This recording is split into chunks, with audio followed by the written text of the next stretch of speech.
욥은 오늘 우리가 생각하려고 하는 인물인데 자기 신앙도 잘 만들어갔지만 좋은 아버지였습니다.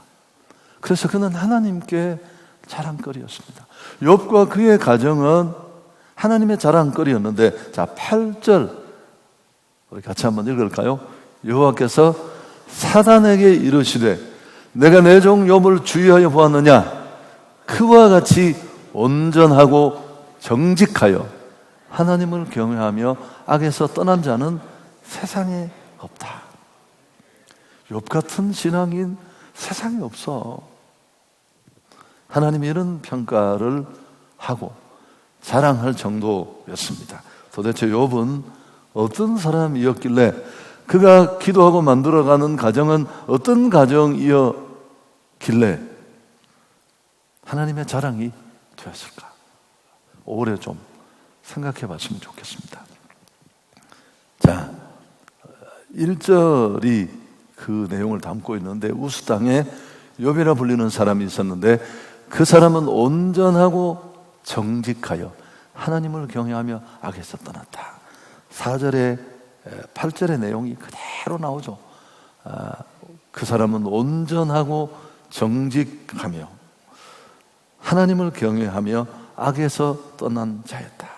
욥은 온전하고 정직했다고 성경이 적고 있습니다. 여러분이 온전하고 정직했다는 말은 도덕적이고 윤리적인 측면에서 깨끗했다는 뜻입니다. 좀 빗대어 제가 설명을 이끈다면, 그저 교회에서 신앙생활 잘하고 우리식으로 말하면 하나님을 섬기는 신앙의 고백만 있는 정도가 아니라 삶의 현장에서 그의 신앙은 온전함이 드러났습니다. 허물이 없었다는 거죠. 말과 행동에. 제가 늘 외치는, 그는 생활 신앙인이었습니다. 그의 고백과 믿음은 삶 속에서 증명된 것이었습니다. 실제 삶 속에서 잘 살았고 바로 살았습니다. 그래서 하나님이 그의 신앙을 껍데기가 아니라 진짜 신앙으로 인정했던 것입니다. 여러분, 이건 자녀 교육에서도 너무너무 중요해요. 세상의 다른 곳에서는 다 흉내내도 통하는데 집에서는 안 통합니다. 나를 다 알잖아요. 여러분, 왜 가정이 다음대로 신앙이 넘어가는 분수령이 되느냐 하면, 진짜 없으면 카피가 안 일어나요. 내 속이 없으면 말만으로 전달을 할 수 있지만 가정의 아이들은 나를 다 알아요. 내 생각과 행동과 말의 불일치가. 그래서 여러분, 저주는 여기서 받는 거예요. 다른 데는 다 뻥치고 거짓말하고 임경변으로 넘어가도 여기는 안 통해요. 딱 걸려서 넘어질 수밖에 없어요. 여러분, 우리가 진짜가 되어야 되는 가장 중요한 이유가 여기에 있습니다. 아이들은 우리가 하는 말을 듣고 사는 게 아니라 우리가 하는 행동을 보고 살아요. 만일 그 부분이 불일치가 일어나면 분노합니다. 헷갈립니다. 신앙 자체를 외면할 수 있습니다. 골로새서 3장 21절에 이런 말씀이 있습니다. 우리가 맨날 놓치는 건데, 아비들아 너희 자녀를 노엽게 하지 말라, 낙심할까 한다. 제가 이 부분 늘 그렇게 설명했잖아요. 우리는 아이들이 맨날 우리를 분노하게 한다고 막 떠들고 얘기하는데, 그 아이들은 나 때문에 분노하지 않을까 이런 생각은 잘 안 하잖아요. 그 아이들도 인격체인데, 아이들이 분노하는 가장 중요한 이유는 그 자체의 존재 가치, 특별함, 이런 것들을 무시하고 비교하고 자꾸만 견줄 때 분노합니다. 그리고 또 하나는 부모가 말해놓고 그렇게 살지 않는 것을 보면, 저게 뭐야?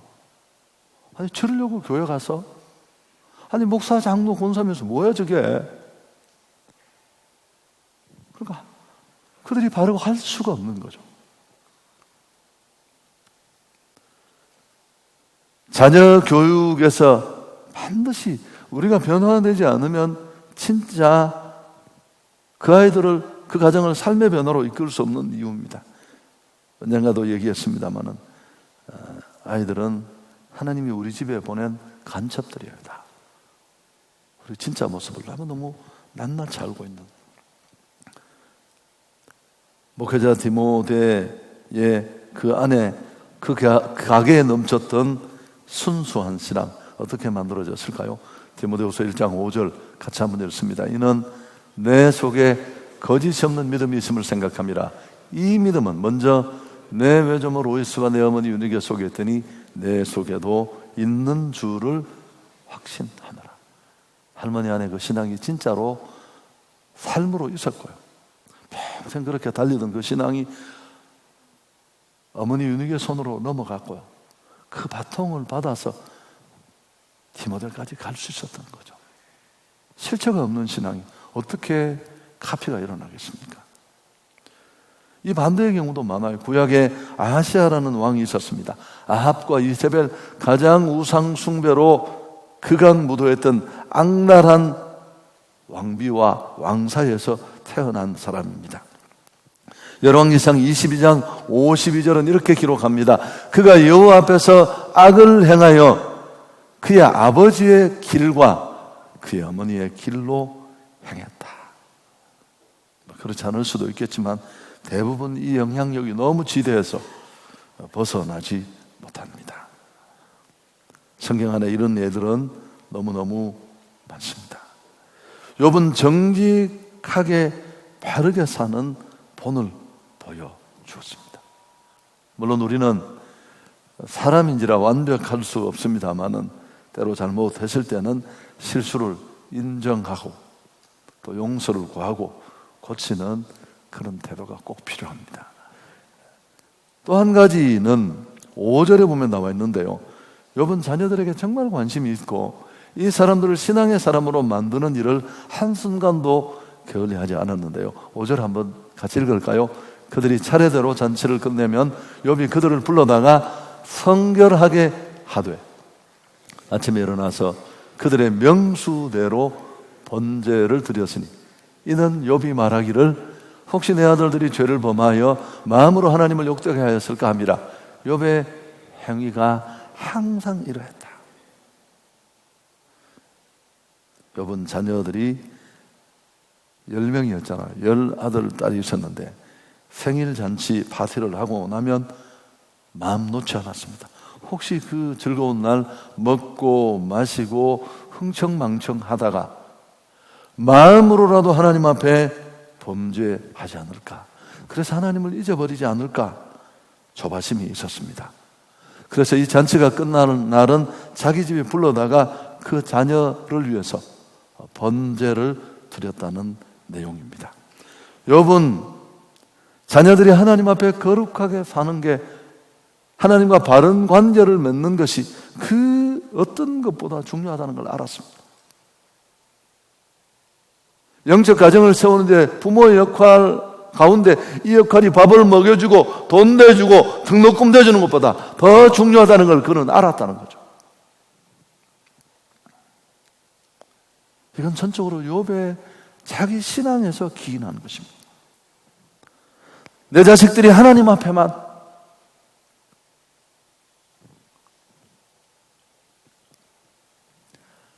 바로 살아준다면 다른 일은 하나님이 하실 거야. 이 확신이 그에게 있었습니다. 어떤 복을 받고 어떤 세계적인 대학의 졸업장을 손에 쥐어도 여러분 하나님 잃어버린다면 그건 가치도 없고 의미도 없습니다. 왜? 우리 진짜 복은 그분이시니까요. 우리 안에 이런 신앙이 흔들린다는 게 문제예요. 자기도 확신이 없는데. 번제를 드렸다고 했습니다. 아마 가족을 대표해서 본인이 제사를 드렸겠죠. 욥 자신이. 인생에 하나님을 잃어버리지 않고 사는 제일 좋은 비결이 예배하는 것입니다. 예배. 하나님을 예배하는 것은 기독교의 본질이고 최고의 가치입니다. 또 한 가지 우리 눈을 끄는 것은, 눈길을 끄는 것은 그가 이 자녀들을 위해서 그 아이들 삶에 개입하는 타이밍이에요. 여러분, 교육에서 이 타이밍은 굉장히 중요합니다. 적기에 개입을 해야 돼요. 교육의 기회를 놓쳐버리면 이거는 엄청난 재앙이 되어서 돌아옵니다. 새는 달았을 때 최. 그런데 생일 잔치 후에 그들이 신앙적으로 해이해졌을 것 같은 그런 시기에 적절히 개입을 해서 문제를 해결했습니다. 우리 가운데 자녀 신앙 교육에 이 욥처럼 용이 주도한 부모가 몇이나 있을까? 돈만 잘 보면 되고 엉뚱한데 코를 빠뜨려가지고 뭐 그게 자기 일도 아닌데 열을 내고 중요한 거 다 무너지는데 그거 천지 바보죠, 여러분. 천국 가면 그런 걸로 하나님이 전금도 안 해요. 내가 내게 맡긴 자녀들을 너는 어떻게 양육했느냐, 이걸로 뭐 천국 문 앞에서 뭐 어쩌면 도시락 물고 뭐 원산 폭격을 해야 될지도 모르는데 제 비유지만 자녀 교육에 대한 관심은 사랑입니다. 루트 바벤크의 말인데요, 만일 우리가 식물보다 우리의 후세대에게 자녀들에게 더 관심을 가졌다면 우리는 오늘날 잡초의 정글에 살고 있지 않을 것이다. 자, 우리가 식물 키우고 꽃 가꾸는 것만큼이라도 자녀들에게 신경을 썼으면 우리는 이런 잡초 정글 같은 곳에 살고 있지 않을 것이다. 대들고 저항하고 편번히 부모의 의도를 저버리고 신앙을 외면한다. 하나님이 괜히 욥을 자랑하는 게 아닙니다. 부흥하는 교회 다 이유가 있고요, 축복받는 사람 다 까닭이 있어요. 하나님이 인정하고 자랑하는 신앙도 마찬가지입니다. 그런데 여러분, 오늘 우리가 이 5절 끝에 좀 강조되게 사실은 볼드체로 쓰여져야 될 부분이 있습니다. 자, 5절 다시 보십시오. 그들이 차례대로 잔치를 끝내면 욥이 그들을 불러다가 성결하게 하되 아침에 일어나서 그들의 명수대로 번제를 드렸으니 이는 욥이 말하기를 혹시 내 아들들이 죄를 범하여 마음으로 하나님을 욕되게 하였을까 함이라. 그 다음 욥의 행사가 항상 이러하였더라. 여러분이 항상이라는 말은 굉장히 중요해요. 한 번 자녀를 위해서 예언도 하고 엄마가 기도할게 가정예배 드리자고 막, 여러분 이건 누구나 할 수 있습니다. 그런 시도조차 없다면 당신은 신앙 점검이 필요한 사람이에요. 그러나 매번 하는 것이 중요해요. 왜요? 한 사람을 바꾸고 그 안에 경건하고 온전한 습관을 만드는데 반드시 필요한 게 뭐냐면 반복입니다. 반복은 정말 중요해요. 우리 예수님도 반복의 중요성을 너무너무 잘 아셨기에 나를 기념하라. 주님 다시 오실 때까지 그분의 나를 흘리신 피와 살을 기념하는 매개물을 우리가 다음 주에 성찬하면서 계속 그분을 또 리멤버하고 또 기억하고 중요하니까. 왜 우리는 계속해서 반복하지 뭘까요? 내 안에 확신이 없습니다. 확신을 좀 더 체계적인 말로 바꾸면 철학입니다. 철학. 목회 철학이 없으면 신학교만 졸업한다고 목회 철학이 나오는 게 아니에요. 400명 돌파, 이건 목회 철학이 아니에요. 숫자의 욕심이지, 집착이지. 제가 해보니까 신학을 졸업했다고 목회 철학이 나오는 게 아니에요. 나는 성경적 가치로 이런 일에 선택과 집중을 하겠다는 거, 그렇게 쉽게 나오는 게 아니에요. 여러분, 철학이 딱 정해지면 그 원리에 빗대어서 보면 해야 할 것과 하지 말아야 될 것, 선택해야 될 것과 버릴 것들이 나오고 그 다음 반복이 가능해요. 맨날 새로운 말을 해서 사람이 바뀌는 게 아니라 의도적인 말을 계속해서 꼭 필요한 말을 반복할 때 사람은 바뀔 수 있는데, 그러려면 내 안에 확신으로부터 출발한 철학 같은 그 무엇이 확실하게 굳어 있어야 됩니다. 아멘. 이건 꼭 해야 돼. 이건 절대 양보할 수 없는 일이야. 뭐 이런 게 우리 안에 있어야만 하는 것입니다.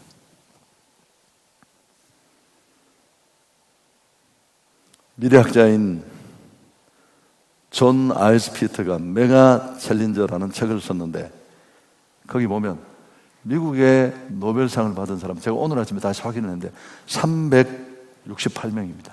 일본은 26명이 노벨상을 받았고요. 우리 한국에는 딱 한 사람 있습니다. 그렇지 못하는 이유가 뭐냐 하면은 우리 교육의 문제에서 찾았습니다.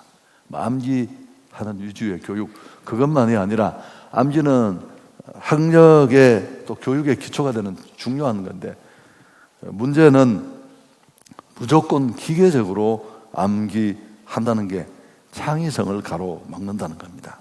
그러면서 존 아이스피트는 한국 사회가 가지고 있는 가장 큰 문제는 실수할 기회를 주지 않는다는 겁니다. 여러분, 근데 실수할 기회를 주지 않는 가장 큰 저면에 창의성이 일어날 때까지 기다려주지 못하는 부모들이 있는데, 기다리지 못하는 이유가 뭘까요? 철학이 없는 거예요. 지난해 그 어린이 주일 여러분 기억나십니까? 13세 이전에 끝나는 유대인의 자녀교육. 제가 진짜 통곡을 했던 책이.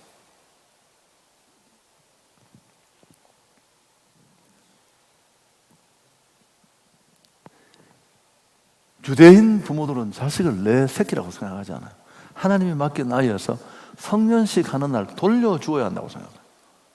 그래서 시간이 없어서 세계적인 그 유대인 영화 배우 무슨 또 뭐 영화 감독들이 저녁 시간에 바이어 만나는 걸 다 포기하고 아이들을 식탁에서 가르치는 이유가 12세, 13세면 다시 하나님 품으로 돌려드리고 터치도 하지 않아요.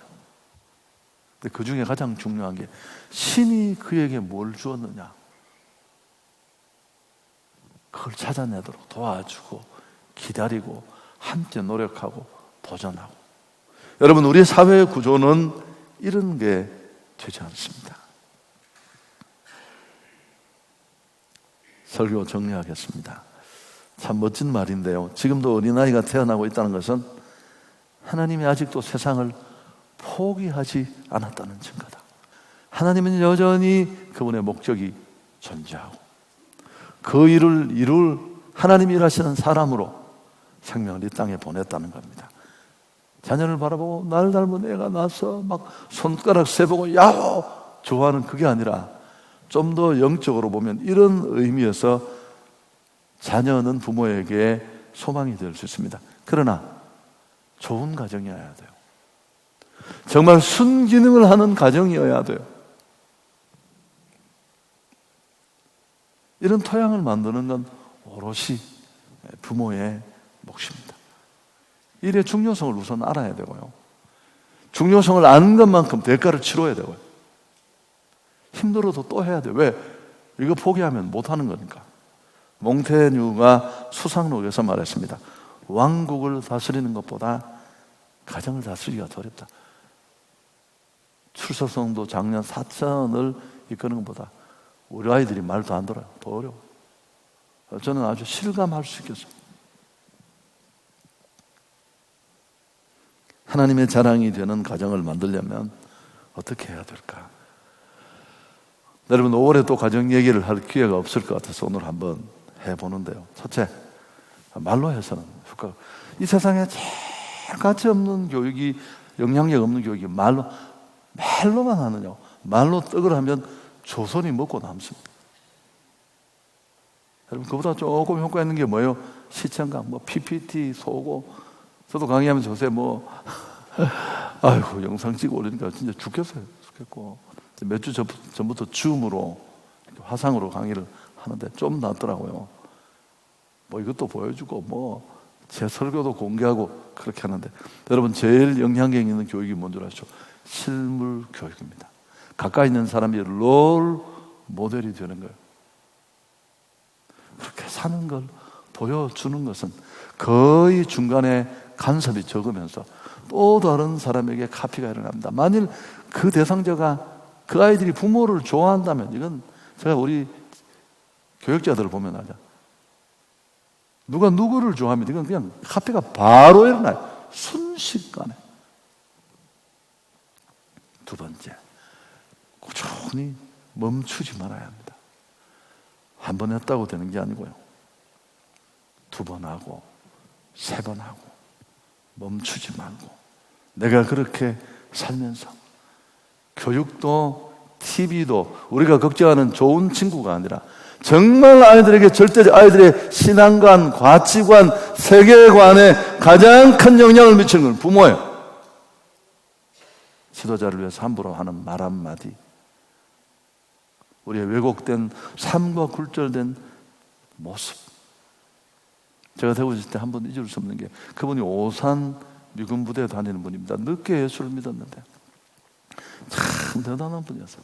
나중에 장로님이 되셨는데, 오산으로 출발하기 전에 다 앉아서 기도하자 하고 식구들하고 기도하고, 금요일날 오전에 오면 다 기도하고, 교회 그 많은 본곳 본인이 싹 세차 누구씩 거품 물고 아이들까지 데리고 다 닦고.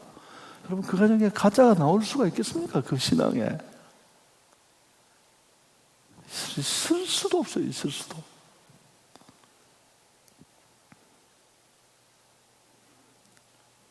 오늘 마지막으로 강조하고 싶은, 욥은 한결같이 예배했습니다.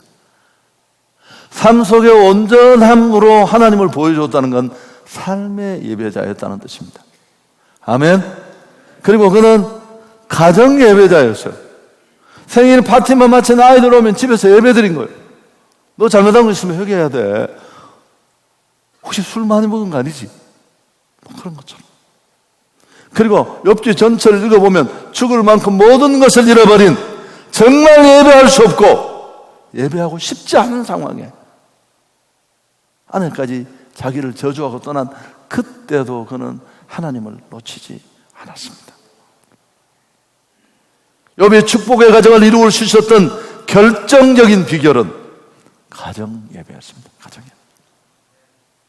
수요일 날 하는 해피맘, 여러분 그 프로그램이 아주 내가 강의는 안 들어봤지만 그 커리만 봐도 너무, 첫 번째 5월 6일 주일이라는 게 바로 이 가정 예배 전문가를 불렀더라고요. 여러분 꼭 놓치지 말고 오시면, 그 다음에 부부가 어떻게 살아야 되는가 뭐 그런 얘기들이 쭉 이어져 있더라고요. 가정을 지탱하는 힘이었습니다. 욥의 가정. 자녀를 교육하고 감화시키는 원동력이 여기 있었습니다. 가정 예배는 다음 때로 우리가 지금 섬기던 여호와 신앙을 물려주는 축복의 종합 선물 세트예요. 다 말씀, 소통, 기도 다 거기 들어있습니다. 사단은 우리가 예배하는 걸 정말 싫어합니다. 여러분, 교회 예배하는 걸 싫어하는데 가정 예배는 사단은 미치죠, 그냥 완전히. 그러나 욥은 시험 속의 예배를 멈추지 않았습니다. 여러분, 마지막 얘기인데요, 그리스도인이 드리는 예배가 나의 영적 유익과 만족만을 위해서 드리는 것처럼 보이지만 그렇지 않습니다. 하나님 앞에 드려지는 향기로운 제물일 뿐만 아니라 이 시대와 사회의 영적 복원의 저수지 역할도 합니다. 뉴욕 맨하탄에 가보셨죠? 센트럴 파크가 있는데, 처음 이 센트럴 파크를 건설하려고 계획했을 때 수많은 사람들이 반대했습니다. 아니, 뉴욕 한가운데 이 비싼 땅에 공원은 무슨 공원이냐, 수익시설을 지어서 분양해야 되지 않느냐, 그렇게 아주 강렬하게 반대했습니다. 그때 이 센트럴 파크를 설계한 옴스테드가 그렇게 말했습니다. 너무너무 의미 있는 말입니다. 지금 이곳에 공원을 만들지 않는다면 100년 후에는 이 넓이의 정신병원을 여기 만들어야 될 거다. 공원 자리에 수익시설을 세워서 운영하면 훨씬 많은 수익을 얻겠지만, 그러나 결국 이 자리에 이 공원만한 정신병원이 들어서야 될 거다. 모든 교회가 예배를 중지한다면 이 사회는 엉망이 될 겁니다. 정상 가동하고 있으니까 우리가 모르는 겁니다. 마누라가 집을 나가봐야 라면 끓여 먹으면서 아내의 소중함을 알 것입니다. 밥이 저절로 나오는 게 아니었구나, 빨래가 저절로 되는 게 아니었구나. 우리 서은 남편은 그때 알잖아요. 우리가 어떤 이유로든지 예배를 멈춰서는 안 되는 이유가 바로 여기에 있습니다. 하나님께 영광 돌리겠습니다.